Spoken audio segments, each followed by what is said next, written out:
Bonjour, bonsoir à tous. Une violence inouïe.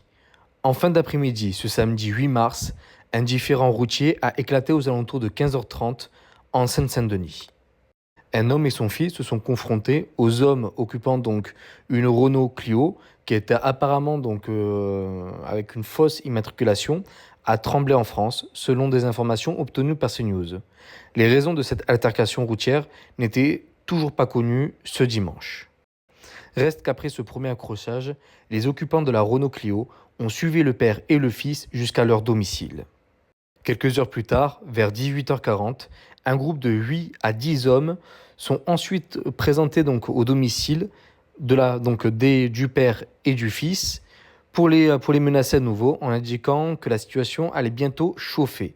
Un communiqué de la préfecture de police précise que le père de famille et son fils ont réussi à disperser le groupe de 10 personnes sans faire appel aux forces de l'ordre, ces individus porteurs de cagoules et d'armes par destination. Ce que j'ai entendu dire, c'est que ces gens auraient pu avoir des matraques, des battes de baseball, ce genre de choses.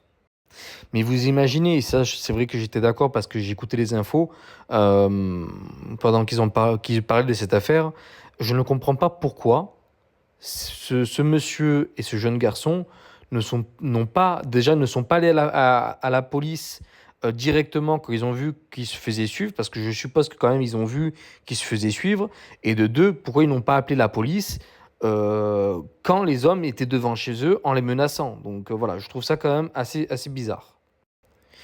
Et après, en plus, ce qui s'est passé, c'est qu'en fait, les individus sont revenus pour mettre à exécution donc leurs menaces, parce qu'aux alentours de 20h40, un homme est revenu en voiture, camouflé bien sûr d'une cagoule et portant des gants, pour ouvrir le feu sur le pavillon.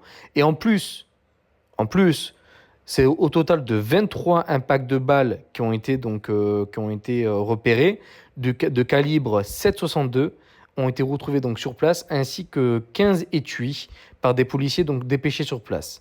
La police a ensuite intervenu dans la soirée, comme révèlent les images du journaliste indépendant Clément Lano. Il faut savoir que le calibre de 7,62, et d'après les témoignages, ça serait donc des tirs de Kalachnikov, donc une arme de guerre. L'un des 8 hommes venus menacer la famille a pu être identifié par la police et interpellé chez lui. Toujours selon les informations, il y aurait dans cette affaire au moins 2 témoins et une garde à vue en cours. Heureusement, aucun blessé n'est à déplorer. La qualité d'adjointe au maire de l'épouse de l'homme menacé ne serait pas à l'origine de l'attaque, sans certitude néanmoins. Donc la femme du monsieur qui s'est fait attaquer, et la maison aussi, appartient donc à une adjointe au maire. Voilà, donc apparemment ça serait pas par rapport à ça, mais ils préfèrent quand même garder ça sous le coude, mais d'après eux, non quand même, d'après ce que j'ai pu lire et entendre. Mais voilà, aujourd'hui, juste pour un problème routier, parce que la personne vous a fait un queue de poisson ou autre, vous faites tirer à coup de Kalachnikov chez vous. Voilà. Si vous avez peur de vous faire suivre, allez, je pense que quand même vous connaissez un minimum votre village ou votre ville, allez en direction du commissariat ou autre le plus proche et arrêtez-vous devant. Comme ça, au moindre problème, vous savez que vous avez la police, la gendarmerie qui peut vous aider. C'est comme si vous avez des personnes qui sont devant chez vous avec des armes et qui vous menacent, appelez directement les flics. Voilà, je ne comprends pas pourquoi le père de famille, qui est quand même adulte, qui est quand même responsable, et je pense qu'un minimum de QI, alors bien sûr, c'est pas de sa faute ce qui est arrivé, mais je ne comprends pas pourquoi il n'a pas fait ça. Pourquoi il n'est pas allé vers directement la police, et pourquoi il n'a pas appelé la police quand il était chez lui et quand les gens le menaçaient. Donc voilà. En tout cas, heureusement qu'il n'y a eu aucun blessé.